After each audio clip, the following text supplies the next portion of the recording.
Moscú acusa a Kiev de atacar con misiles este barrio de la ciudad rusa de Belgorod, cerca de la frontera con Ucrania. Hay al menos 2 muertos y 3 heridos. Las autoridades de la región anuncian cierres de escuelas y centros comerciales por motivos de seguridad.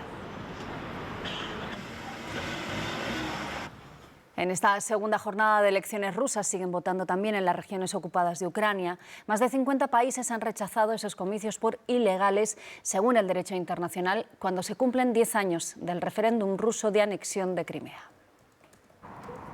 Sí, precisamente hoy se cumplen 10 años de ese referéndum por el que Rusia se anexionó unilateralmente la península de Crimea, que hoy vota precisamente en las elecciones presidenciales rusas. Vota junto a otros territorios que Moscú mantiene militarmente ocupados, en total un 20% del territorio ucraniano. Por supuesto, Kiev rechaza frontalmente la soberanía rusa sobre esos territorios, igual que rechaza cualquier tipo de elecciones, referéndums o comicios que se celebren en ellos. Hoy también se cumplen 2 años del bombardeo ruso sobre el teatro de Mariupol, que dejó alrededor de 300 muertos. El presidente Zelensky ha condenado aquella masacre, ha dicho que Rusia pagará por ese crimen y también por otros como los bombardeos sobre civiles, entre otros el de ayer contra Odessa, que dejó al menos una veintena de muertos y decenas de heridos.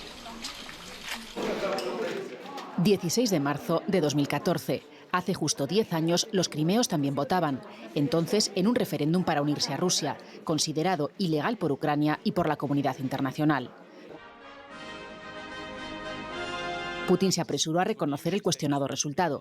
Oficialmente, el 96% de los crimeos dijeron sí a separarse de Ucrania y volver a ser parte de Rusia.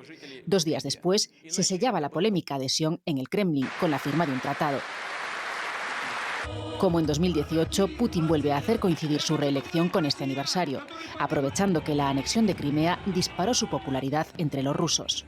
De aquello el Kremlin extrajo una lección importante, y es que el Kremlin es consciente de que no puede ofrecer los niveles de bienestar que hay en Europa a los ciudadanos rusos, y en consecuencia lo que les ofrece es significado desde el punto de vista geopolítico e histórico.